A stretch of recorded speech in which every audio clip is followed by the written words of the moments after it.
Pemirsa, sebuah komentar di media sosial TikTok menarasikan Indonesia memiliki rasio utang terkecil di dunia. Dalam komentar tersebut dijabarkan yaitu sekitar 35%. Penelusuran pun dilakukan untuk memastikan apakah itu benar atau hanya hoax.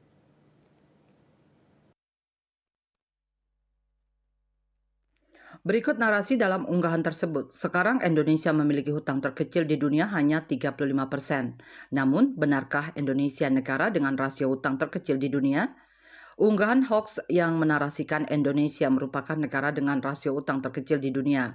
Faktanya, tidak ada kesepakatan yang menyatakan terkait utang pemerintah Indonesia. Berdasarkan penelusuran yang dilakukan Kantor Berita Antara pada akhir November 2023, nilai total utang pemerintah Indonesia mencapai 8.041,01 triliun rupiah atau 38,11% terhadap produk domestik bruto (PDB).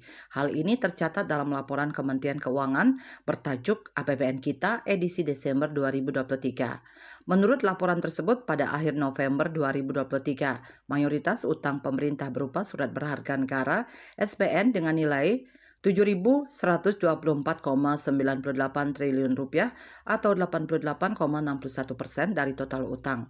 Kemudian utang yang berupa pinjaman nilainya 916,03 triliun rupiah atau 11,39% dari total utang. Kementerian Keuangan juga menyatakan sekitar 71,9% dari total utang pemerintah berasal dari dalam negeri, sedangkan 28,1% dari luar negeri. Jika dilihat nominalnya, total utang pemerintah Indonesia kini menembus skor tertinggi baru.